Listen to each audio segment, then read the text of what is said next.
NCERT history का discussion है। हम लोग मॉडर्न हिस्ट्री को डिस्कस करें, जिसमें आज का टॉपिक है स्वराज के लिए संघर्ष, अध्याय 45। सबसे पहले विषय विस्तार के बारे में डिस्कस करेंगे, यानी इस टॉपिक के अंतर्गत किस किस पॉइंट को डिस्कस किया जाएगा। तो गर्म दल और नरम दल, विश्व की घटनाओं का प्रभाव, बंगाल का विभाजन, स्वदेशी और बहिष्कार आंदोलन, कांग्रेस और स्वराज का लक्ष्य, कांग्रेस का सूरत अधिवेशन 1907, इसके बारे में डिस्कस करेंगे। इसके बाद मार्ले मिंटो सुधार, क्रांतिकारी राष्ट्रवादी, हार्डिंग बम कांड 1912, प्रमुख क्रांतिकारी घटनाएं, प्रथम विश्व युद्ध 1914 से 1919 के बीच में जो हुआ, इसके बारे में, होम रूल लीग आंदोलन, इसके बाद लखनऊ समझौता 1916, मॉन्टेग्यू घोषणा अगस्त 1916, और इसके बाद मॉन्टेग्यू चेम्सफोर्ड सुधार जो कि 1919 में हुआ, इसके बारे में हम लोग अच्छे से डिस्कस करेंगे।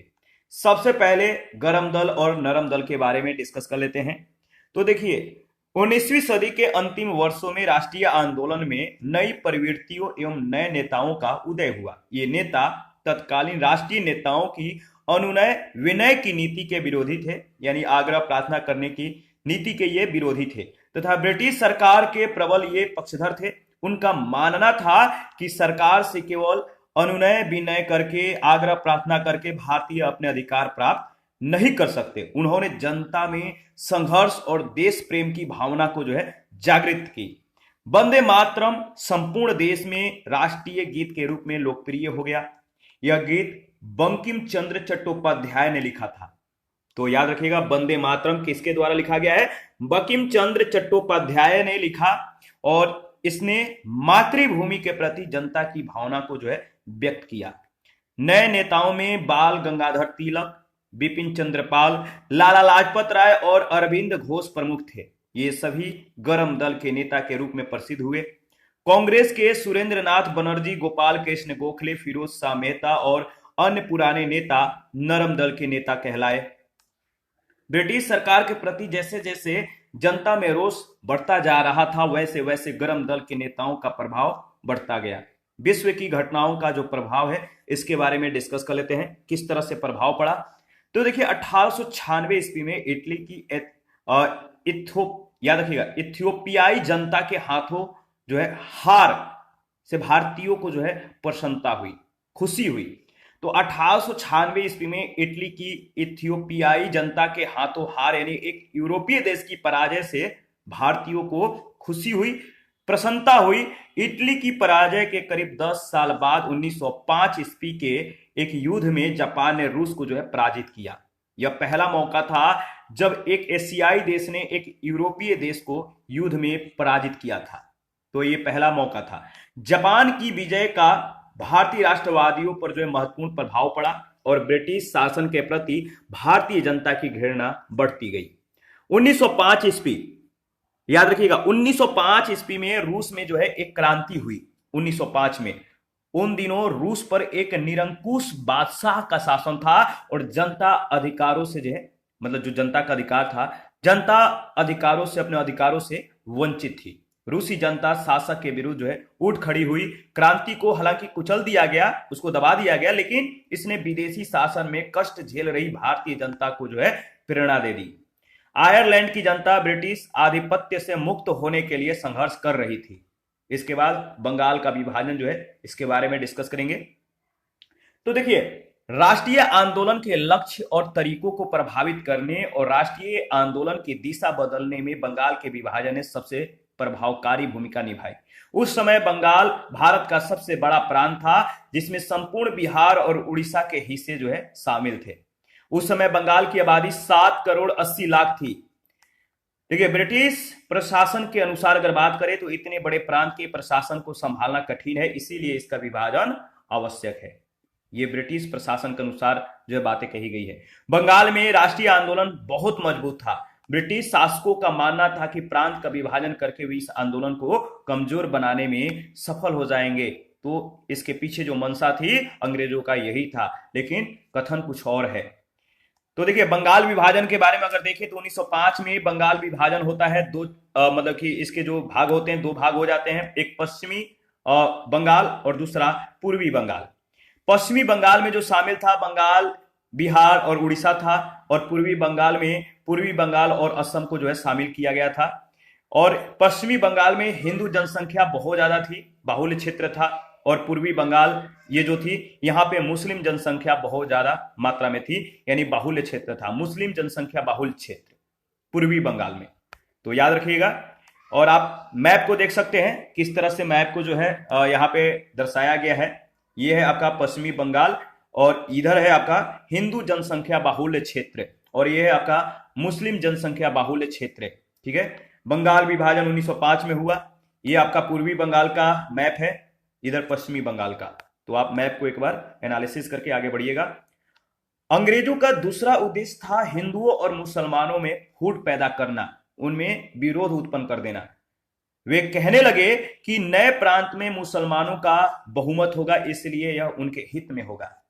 अंग्रेजों का विचार था कि इस तरह से वे मुसलमानों को राष्ट्रीय आंदोलन से अलग करने में सफल हो जाएंगे। 20 जुलाई 1905 को बंगाल विभाजन के निर्णय की घोषणा हुई, जिसके परिणाम स्वरूप 7 अगस्त 1905 को कलकत्ता के टाउन हॉल में स्वदेशी आंदोलन जो है आरंभ हुआ। याद रखिएगा, 1905 में 7 अगस्त 1905 को कलकत्ता के टाउन हॉल में स्वदेशी आंदोलन आरंभ होता है। इसी बैठक में ऐतिहासिक बहिष्कार प्रस्ताव जो है स्वीकृत हुआ।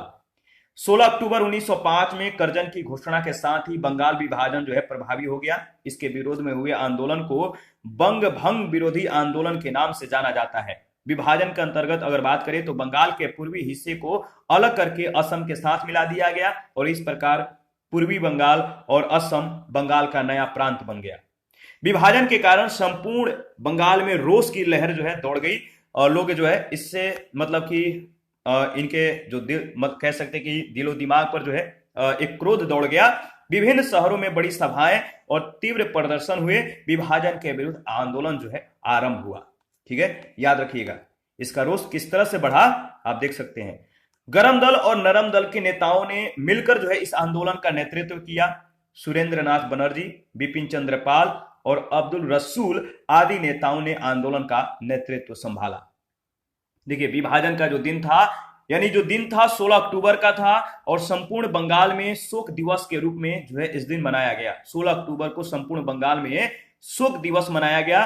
महाकवि रविंद्रनाथ टैगोर के सुझाव पर वह दिन जन एकता और मैत्री दिवस या राखी दिवस के रूप में मनाया गया। संपूर्ण बंगाल के लोगों ने एक दूसरे को जो है राखी बांधी। बंगाल के विभाजन को समाप्त करने के लिए आरंभ किए गए आंदोलन के दौरान संघर्ष के नए तरीके जो है अपनाए गए और उन तरीकों में स्वदेशी और बहिष्कार प्रमुख था।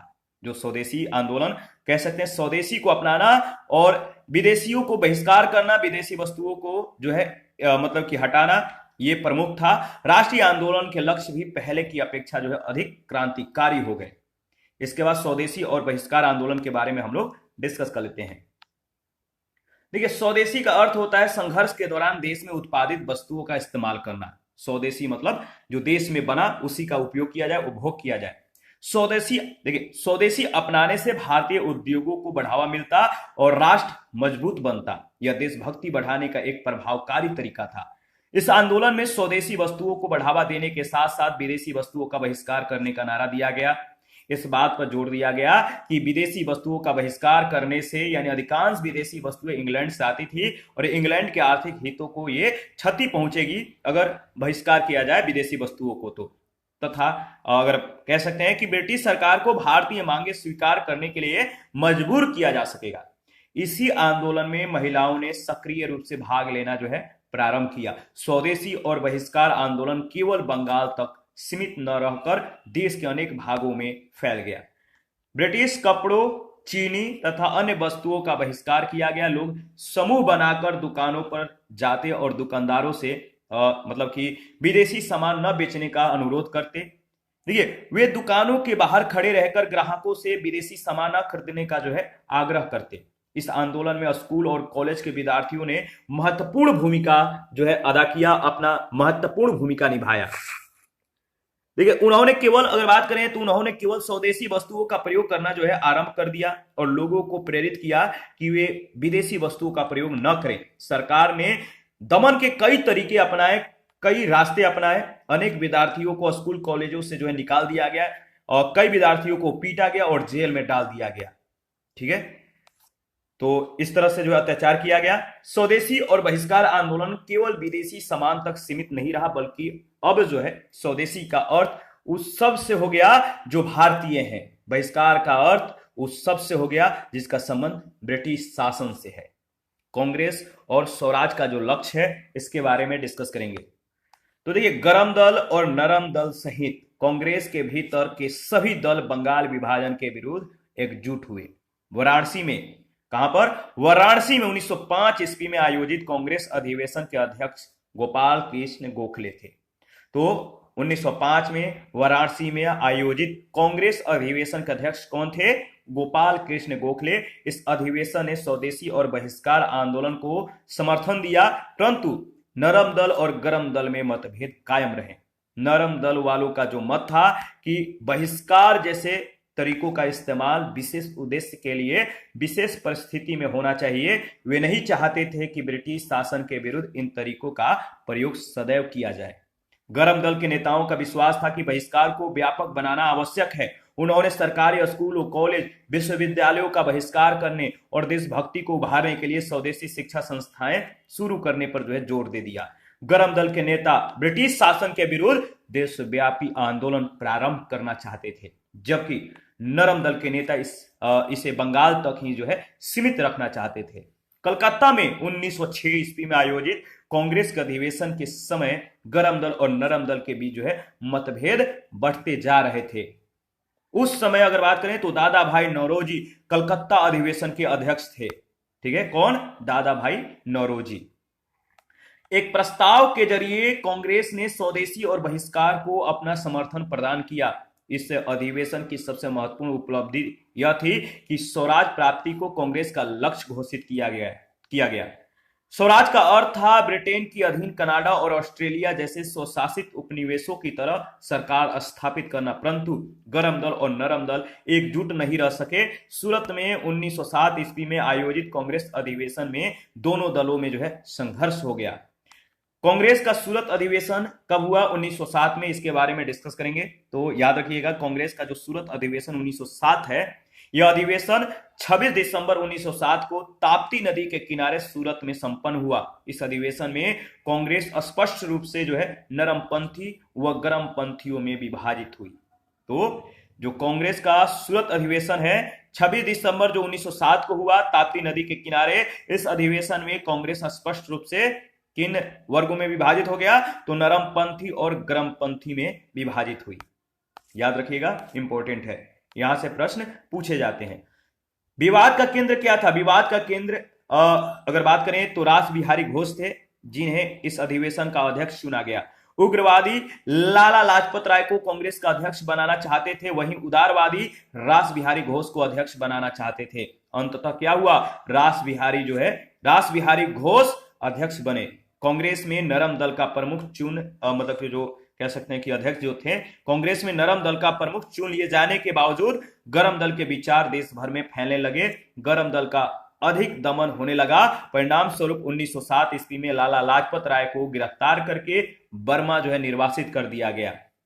बिपिन चंद्र पाल को 6 महीनों के लिए जेल में बंद कर दिया गया। 1908 ईस्वी में बाल गंगाधर तिलक को गिरफ्तार करके 6 साल के लिए बर्मा जो है निर्वासित कर दिया गया। चिदंबरम पिल्लई पर अत्याचार किए गए और उन्हें जेल में डाल दिया गया। सरकारी दमन का जनता ने कड़ा मुकाबला किया। बाल गंगाधर तिलक को दंड देने पर जो है बंबई के मजदूरों ने हड़ताल कर दी। इसके बाद अगर बात करें तो मार्ले मिंटो सुधार है, बहुत ज्यादा इंपॉर्टेंट है। तो देख लेते हैं कि क्या क्या इसमें ज्यादा इंपॉर्टेंट है। तो देखिए, मार्ले मिंटो सुधार, सरकार ने एक और जो है दमन की नीति को तीव्र बनाया तो दूसरी ओर नरम दल वालों को संतुष्ट करने की भी कोशिश की। 1909 ईस्वी में इंडियन काउंसिल एक्ट की घोषणा की गई। इसे मार्ले मिंटो सुधार के नाम से जाना जाता है। उस समय मार्ले भारत सचिव और मिंटो वायसराय थे। याद रखिएगा, मार्ले भारत सचिव और मिंटो वायसराय थे। इस एक्ट के अनुसार केंद्रीय और प्रांतीय विधान परिषदों में सदस्यों की संख्या बढ़ा दी गई, परंतु इन परिषदों में निर्वाचित सदस्यों की संख्या बहुत कम थी। ये निर्वाचित सदस्य जनता के द्वारा नहीं बल्कि जमींदारों, व्यापारियों, विद्यालयों और स्थानीय संस्थाओं के द्वारा चुने गए थे। अंग्रेजों ने इन सुधारों के अंतर्गत सांप्रदायिक प्रतिनिधित्व की व्यवस्था जो है प्रारंभ की, जिसका उद्देश्य हिंदुओं और मुसलमानों में मतभेद पैदा करना था। परिषदों में कुछ सीटें मुसलमान मतदाताओं के द्वारा चुने जाने वाले मुस्लिम प्रतिनिधियों के लिए सुरक्षित रखी गई। राष्ट्रीय आंदोलन को कमजोर बनाने के लिए अंग्रेजों ने भारत में सांप्रदायिकता को बढ़ावा दिया। कांग्रेस ने 1909 ईस्वी के अपने अधिवेशन में इन सुधारों का स्वागत किया, परंतु धर्म पर आधारित पृथक प्रतिनिधित्व का विरोध किया। भारत सचिव ने कहा कि भारत में संसदीय सरकार की स्थापना करने की उनकी कोई इच्छा नहीं है, कोई मंशा नहीं है। आगे बढ़ते हैं। 1857 ईस्वी के विद्रोह के बाद जो निरंकुश सरकार स्थापित हुई, वह माले मिंटो सुधार के बाद भी कायम रही। सत्येंद्र नाथ सिन्हा गवर्नर जनरल की कार्यकारिणी परिषद के पहले भारतीय सदस्य बने। कौन? सत्येंद्र नाथ सिन्हा गवर्नर जनरल की कार्यकारिणी परिषद के ये पहले भारतीय सदस्य बने। देखिए, सत्येंद्र नाथ सिन्हा को बिहार और उड़ीसा का गवर्नर बनाया गया। समूचे ब्रिटिश शासन के दौरान इतने ऊंचे पद पर पहुंचने वाले वे एकमात्र भारतीय थे। इसके बाद दिल्ली दरबार के बारे में डिस्कस कर लेते हैं। 1911 में आयोजित हुआ। देखिए, 1911 ईस्वी में दिल्ली में दरबार का आयोजन हुआ, जिसमें ब्रिटेन के राजा जॉर्ज पंचम और उनकी रानी ने भाग लिया था। इस अवसर पर दो महत्वपूर्ण घोषणाएं की गई थी। प्रथम घोषणा में 1905 ईस्वी में किए गए बंगाल विभाजन को रद्द कर दिया गया, जबकि दूसरी घोषणा क्या हुआ कि ब्रिटिश भारत की राजधानी कलकत्ता से दिल्ली स्थानांतरित कर दी गई। तो दो घोषणाएं हुई, इन दोनों घोषणाओं को याद रखिएगा। दिल्ली 1 अप्रैल 1912 ईस्वी को भारत की राजधानी बनी थी। तो 1 अप्रैल 1912 को दिल्ली भारत की राजधानी बनी, याद रखना है। इसके बाद क्रांतिकारी राष्ट्रवादी के बारे में हम लोग डिस्कस करेंगे। देखिए, देश के कुछ भागों में क्रांतिकारियों के कुछ ऐसे समूह थे जो ब्रिटिश शासन को सशस्त्र क्रांति के जरिए खत्म करने में विश्वास रखते थे। क्रांतिकारियों ने अनेक गुप्त संगठन बनाए, जिनमें ये अपने सदस्यों को गोला बारूद बनाने और हथियार चलाने का प्रशिक्षण देते थे। ये संगठन महाराष्ट्र और बंगाल में अधिक सक्रिय थे, जिनमें महाराष्ट्र में अभिनव भारत सोसाइटी और बंगाल में अनुशीलन समिति प्रमुख थे। इनके सदस्यों ने ब्रिटिश अफसरों, पुलिस अफसरों, मजिस्ट्रेटों, मुखबिरों, गवर्नरों और वायसरायों के विरुद्ध हिंसात्मक कार्रवाइयां की। इसके बाद मुजफ्फरपुर बम कांड 1908 में जो घटित हुआ, इसके बारे में डिस्कस कर लेते हैं, इंपॉर्टेंट है। देखिए, D.H. किंग्सफोर्ड कलकत्ता का एक क्रूर मजिस्ट्रेट था। D.H. किंग्सफोर्ड कलकत्ता का एक क्रूर मजिस्ट्रेट था, जिसने अनेक क्रांतिकारियों को बहुत कठोर सजा दी थी। परिणाम स्वरूप किंग्सफोर्ड को पदोन्नति देकर मुजफ्फरपुर में सत्र न्यायाधीश के पद पर भेजा गया। युगांतर समिति की एक गुप्त बैठक में किंग्सफोर्ड को मारने का निश्चय हुआ। इस कार्य के लिए खुदीराम बोस और प्रफुल्ल कुमार चाकी का चयन किया गया। 30 अप्रैल 1908 को बोस एवं चाकी ने किंग्सफोर्ड की बग्गी पर बम फेंका। इस बम विस्फोट कांड में किंग्सफोर्ड बच गया, किंतु दुर्भाग्य से उस गाड़ी में राष्ट्रीय आंदोलन से सहानुभूति रखने वाले मिस्टर कैनेडी की पत्नी और पुत्र मारे गए। तो याद रखिए, ये घटना कब घटित हुआ, क्या नुकसान हुआ, क्या फायदे हुए, आपको ध्यान में रखना है। इसके बाद अगर बात करें तो देखिए, भारतीय क्रांतिकारी संगठन, तो याद रखिएगा संगठन, स्थापना और संस्थापक। तो जो मित्र मेला है, ये भारतीय क्रांतिकारी संगठन था, मित्र मेला, जिसका स्थापना 1903 में हुआ था। संस्थापक थे विनायक दामोदर सावरकर और गणेश सावरकर। तो मित्र मेला के संस्थापक कौन थे? विनायक दामोदर सावरकर और गणेश सावरकर। भारत माता सोसाइटी के जो संस्थापक थे अजीत सिंह व अंबा प्रसाद, 1904 में इसकी स्थापना हुई थी। ढाका अनुशीलन समिति के संस्थापक थे पी मित्रा व पुलिन दास, 1904 में इसकी स्थापना हुई। अभिनव भारत समाज के संस्थापक थे वीडी सावरकर, 1904 में इसकी स्थापना की गई। अनुशीलन समिति 1907 में 1907 याद रखिएगा, 1907 में अनुशीलन समिति का गठन हुआ। और जो कह सकते हैं कि जो संस्थापक थे वरिंद्र कुमार घोष थे, जतीन्द्र नाथ बनर्जी, प्रबोध मित्र, पुलिन दास और सतीश चंद्र बोस थे।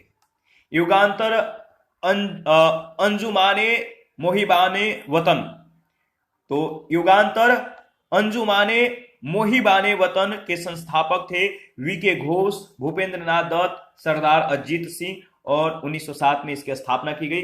हिंदुस्तान रिपब्लिकन एसोसिएशन के संस्थापक सचिन दास सान्याल, राम प्रसाद बिस्मिल और योगेश चंद्र चटर्जी थे। 1924 में इसकी स्थापना की गई।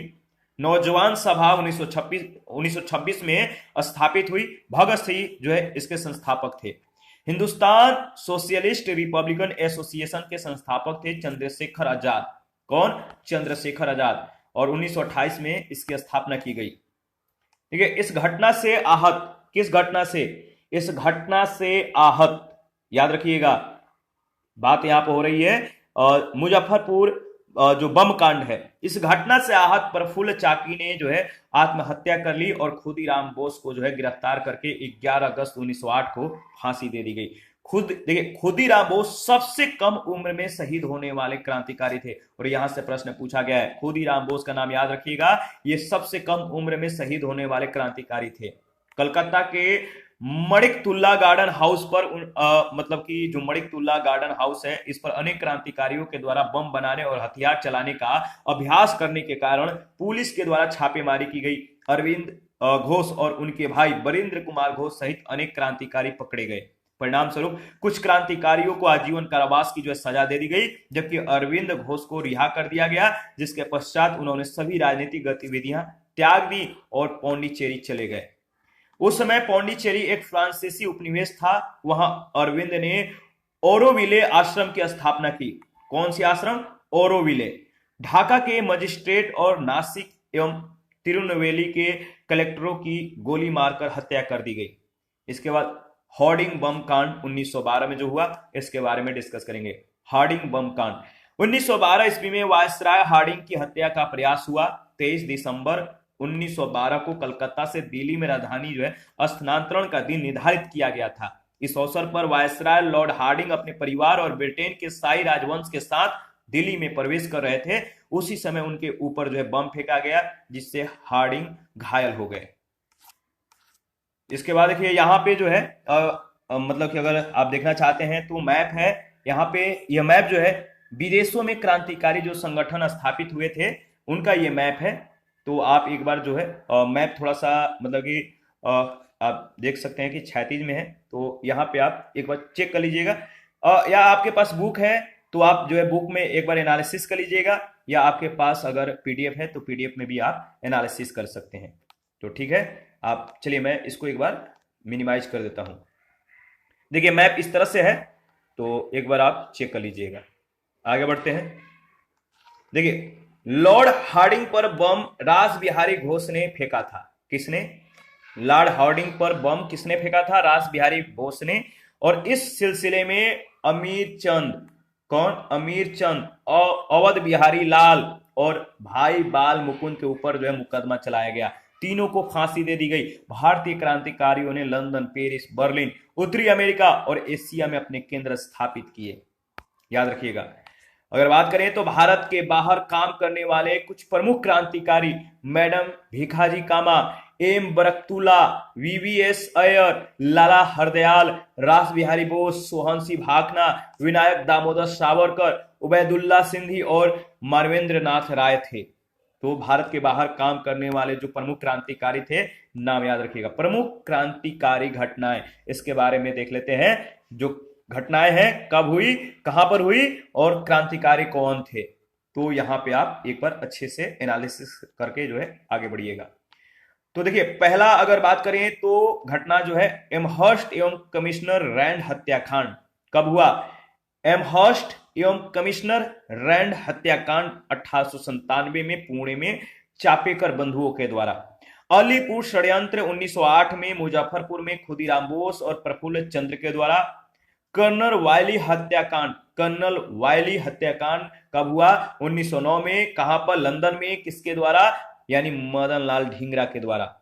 जैक्सन हत्याकांड 1909 में नासिक में अनंत कन्हेरे के द्वारा। दिल्ली बम कांड 1912 में इसको अंजाम दिया गया, दिल्ली इसका स्थान था और बसंत कुमार व रास बिहारी बोस ने इस घटना को अंजाम दिया।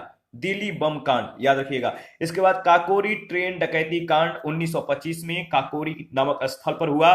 इसमें जो शामिल थे राम प्रसाद बिस्मिल, बसंत कुमार, याद रखिएगा। इसके बाद सैंडर्स हत्याकांड, सैंडर्स हत्याकांड 1928 में इस घटना को जो है अंजाम दिया गया लाहौर में। किसके द्वारा? तो सरदार भगत सिंह के द्वारा। शस्त्रागार डकैती कांड 1930 में चटगांव में सूर्यसेन ने इसका नेतृत्व किया था। जनरल डायर हत्याकांड 1940 में लंदन में ओधम सिंह। तो याद रखना है। क्रांतिकारी आंदोलन से संबंध जो व्यक्ति हैं इनके बारे में भी हम लोग डिस्कस कर लेते हैं, इंपॉर्टेंट है। तो देखिए, पहला नाम आता है दामोदर चापेकर व बाल कृष्ण चापेकर का। और अगर बात करें तो लेफ्टिनेंट एम हर्स्ट और रैंड की पूना में हत्या जो अंजाम दिया गया 1897 में यह घटना घटित हुई। विनायक दामोदर सावरकर के द्वारा अभिनव भारत की स्थापना 1904 में की गई और महाराष्ट्र में मित्र मेला की स्थापना 1899 में की गई। पुलिन दास के द्वारा ढाका की अनुशीलन समिति के जो है मतलब कि ये संस्थापक थे। 1902 में इस अनुशीलन समिति का स्थापना किया गया था। श्यामजी कृष्ण वर्मा व एम एल ढींगरा, श्यामजी कृष्ण वर्मा और एम एल ढींगरा, इनके अगर बात करें तो इनके जो इनसे संबंधित जो है लंदन में इंडियन होम रूल सोसाइटी की जो है स्थापना 1905 में की गई थी इनके द्वारा।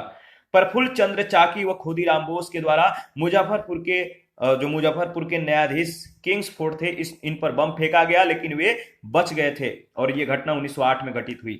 मदन लाल ढींगरा, इन्होंने लंदन में कर्जन वाइली की हत्या की 1909 में। रास बिहारी बोस व सचिंद्र नाथ सान्याल के द्वारा दिल्ली में प्रवेश करते समय लॉर्ड हार्डिंग पर बम फेंका गया था 1912 में। लाला हरदयाल व स्वर्ण सिंह भाकना के द्वारा सैन फ्रांसिस्को यानी अमेरिका में गदर पार्टी की स्थापना की गई 1913 में। और कामागाट, याद रखिएगा ये भी बहुत महत्वपूर्ण घटना है, कामागाटा मारू कांड 1914 में यह घटित हुई थी। जतिन मुखर्जी के द्वारा अगर बात करें तो इन्होंने बालासुर यानी उड़ीसा के बुरीबालम नदी के किनारे जो है स्थित फोर्ट विलियम के मतलब कि फोर्ट विलियम के अधिग्रहण की योजना की गई और लड़ाई के दौरान इनकी मृत्यु भी हो गई। इसके बाद राम प्रसाद बिस्मिल, इन्होंने हिंदुस्तान रिपब्लिकन एसोसिएशन की स्थापना 1925 में की और इन्हीं के द्वारा काकोरी षड्यंत्र जो है रचा गया था 1925 में, इन्होंने ही अंजाम दिया। सूर्यसेन, इन्होंने चटगांव षड्यंत्र का जो है नेतृत्व किया था 1930 में। और Chandrashekhar Azad Hindustan socialist Republican association के ये नेतृत्व करता थे 1928 में। इलाहाबाद के अल्फ्रेड पार्क यानी चंद्रशेखर पार्क के समीप पुलिस के साथ संघर्ष में स्वयं को जो है इन्होंने गोली मारकर जो है अपने आप को अमर कर लिया 1932 ईस्वी में। भगत सिंह ने सैंडर्स की हत्या की 1928 में। केंद्रीय विधानसभा में इन्होंने बम फेंका, कब? 1929 में। 1929 में ही पंजाब नौजवान भारत सभा का जो है मतलब गठन हुआ और सैंडर्स की हत्या जो 1928 में इन्हीं के द्वारा मतलब कि राजगुरु के द्वारा जो है सैंडर्स की हत्या 1928 में की गई।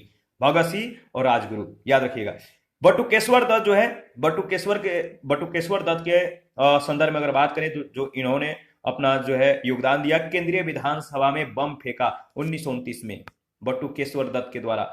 जतिन दास के द्वारा अगर बात करें तो जेल में ये 64 दिन भूख हड़ताल किए और इसके बाद जो है इनकी मृत्यु हो गई 1929 में।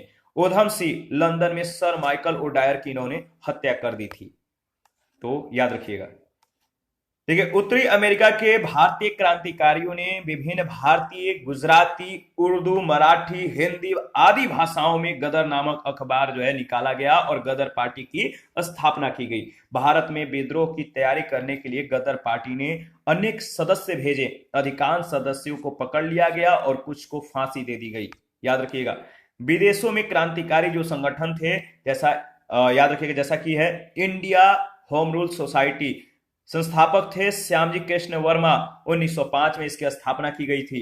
इंडियन इंडिपेंडेंस लीग जो था 1907 में स्थापित हुआ था तारकनाथ दास के द्वारा। गदर पार्टी की स्थापना 1913 में लाला हरदयाल, रामचंद्र बरकतुल्ला, सोहन सिंह भाकना के द्वारा।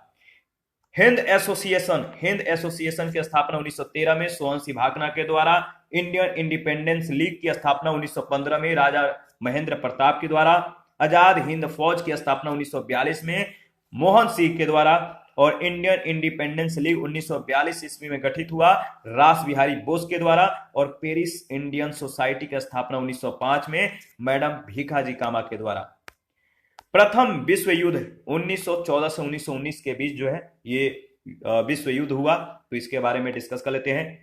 देखिए, प्रथम विश्व युद्ध है 1914 की विरोधी शक्तियां दो गुटों में विभाजित हो गई। प्रथम गुट जो था, इसमें जो शामिल थे जर्मनी, ऑस्ट्रिया, इटली और तुर्की। दूसरा गुट में जो शामिल था फ्रांस, रूस और इंग्लैंड। ठीक है, इसके बाद जो प्रथम गुट था ट्रिपल अलायंस और दूसरा गुट ट्रिपल एंटेंट, याद रखिएगा। तो ट्रिपल एंटेंटे, तो इस तरह से आपको ध्यान में रखना है। यूरोप के साम्राज्यवादी देशों के दो विरोधी गुटों के माध्यम या मध्य जो है, इनके मध्य जो है शत्रुता, बीच इनके शत्रुता के कारण जो था 1914 ईस्वी का या 1914 ईस्वी में एक युद्ध आरंभ हुआ जो 1918 ईस्वी तक ये युद्ध चलता रहा और इसे ही प्रथम महायुद्ध कहा गया। प्रथम विश्व युद्ध के समय भारत के वायसराय लॉर्ड हार्डिंग थे। 1910 से 1916 तक जो है इनका मतलब कि टाइम पीरियड है। युद्ध के दौरान बाल गंगाधर तिलक और महात्मा गांधी ने ब्रिटिश सरकार की हत्या के लिए धन व सेना की सहायता के लिए गांव-गांव का दौरा किया। युद्ध आरंभ होने के पश्चात दिसंबर 1914 ईस्वी में कांग्रेस का अधिवेशन भूपेंद्र नाथ बसु की अध्यक्षता में मद्रास में संपन्न हुई। इस अधिवेशन में साम्राज्यवादियों के विजय की कामना की गई। कांग्रेस के मद्रास अधिवेशन में गवर्नर लॉर्ड पिटलैंड उपस्थित थे मद्रास में, और कांग्रेस के इतिहास में यह प्रथम अवसर था जब कोई गवर्नर अधिवेशन में जो है उपस्थित हुआ था। याद रखिएगा, इंपॉर्टेंट है।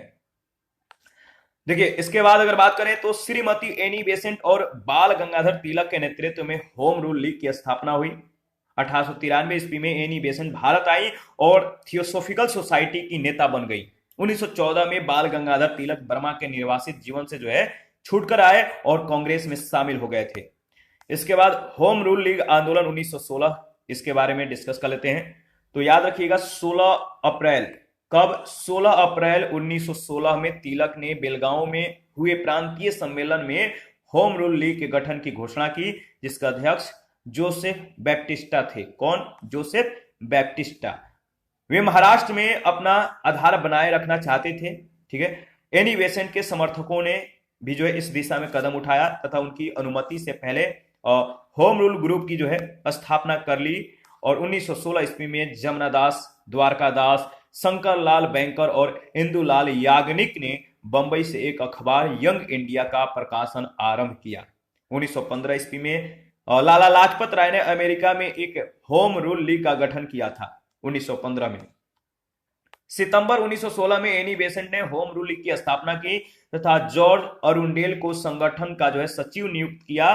तिलक तथा एनी बेसेंट ने किसी प्रकार व्यवधान से बचने के लिए अपने अपने कार्य क्षेत्रों का निर्धारण कर लिया। 2 जनवरी 1916 में लंदन में भारतीय होम रूल लीग की जो है स्थापना की गई। इसके महासचिव डी ग्राहम पोल थे। कौन? डी ग्राहम पोल।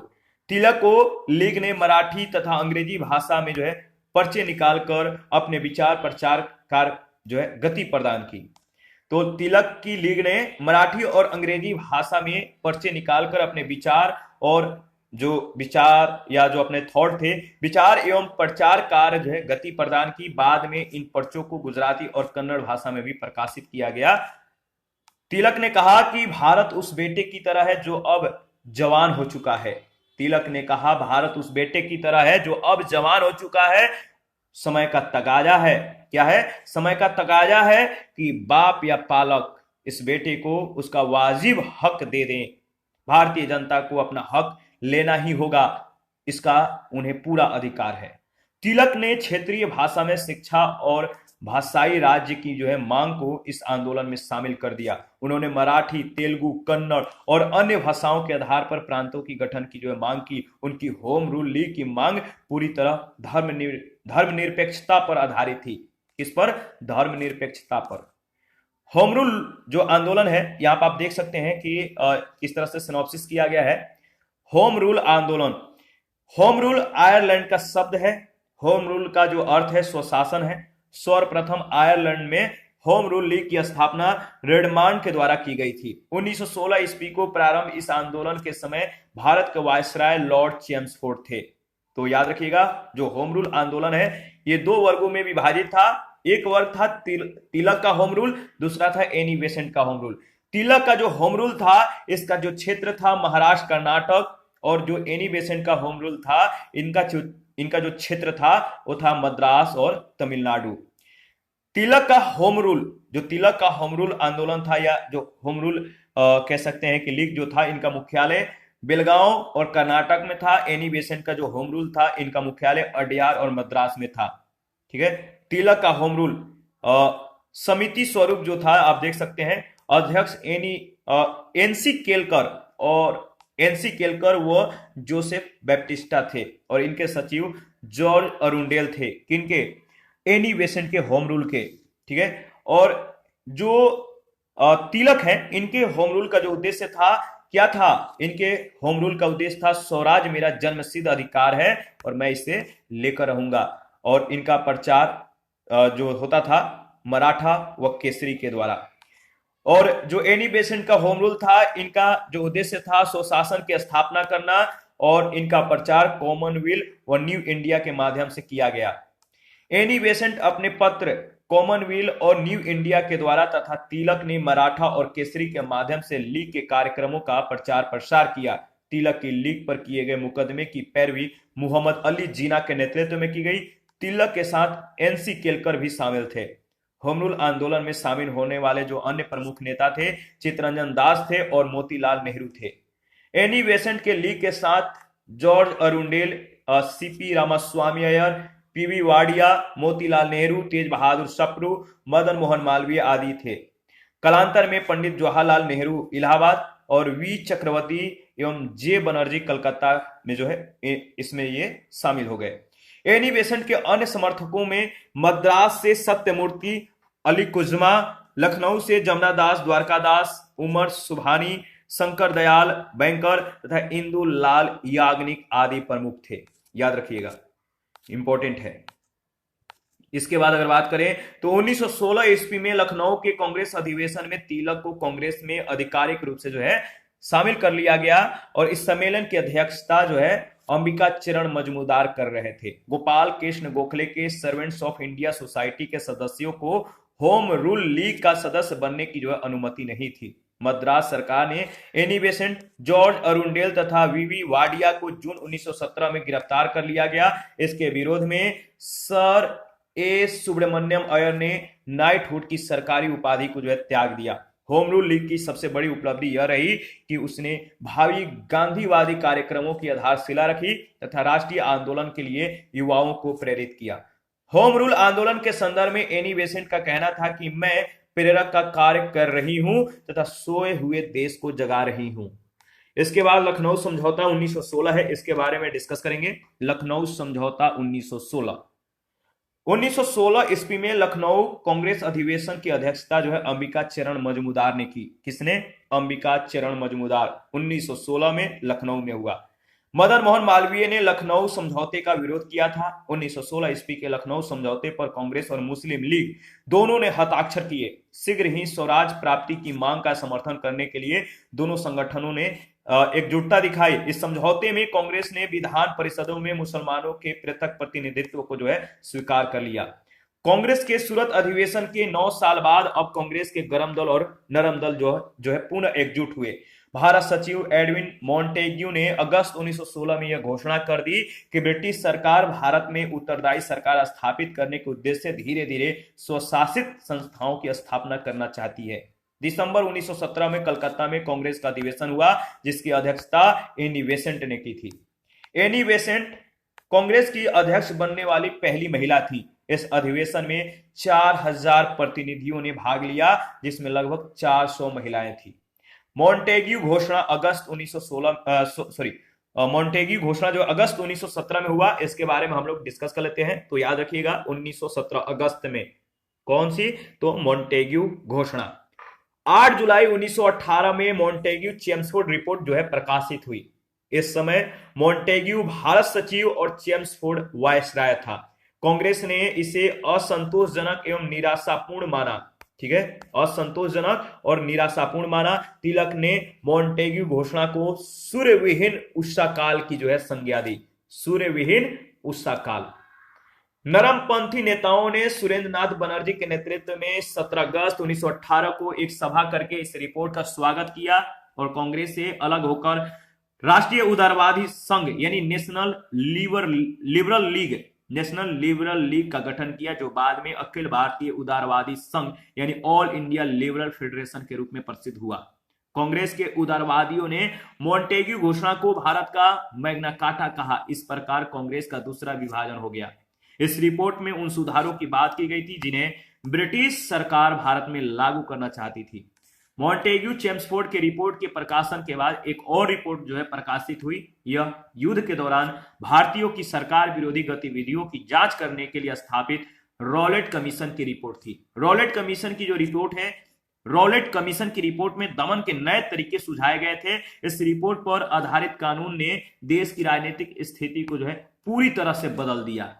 याद रखिएगा, मॉन्टेग्यू चेम्सफोर्ड सुधार 1919 में हुआ। इसके बारे में डिस्कस कर लेते हैं। इसमें क्या था, तो देखिए, इसे भारत शासन अधिनियम के नाम से भी जाना जाता है। मॉन्टेग्यू चेम्सफोर्ड सुधार 1919 को भारत शासन अधिनियम के नाम से जाना जाता है। इसके अंतर्गत प्रांतीय विधायी परिषदों का आकार बढ़ा दिया गया तथा यह निश्चित किया गया कि उनके अधिकांश सदस्य जो है चुनाव जीत कर आएंगे। अब चुनाव होगा। प्रांतों में पहली बार द्वैध शासन प्रणाली को प्रारंभ किया गया, जिसका जन्मदाता लियोनिस कर्टिस था। कौन? लियोनिस कर्टिस।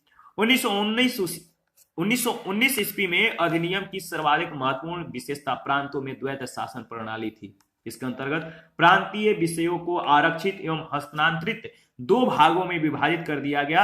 आरक्षित विषयों में अत्यंत महत्वपूर्ण विषय जैसे वित्त, कानून व्यवस्था और अकाल आदि रखे गए। इस अधिनियम के द्वारा भारत में पहली बार लोक सेवा आयोग की जो स्थापना का प्रावधान रखा गया।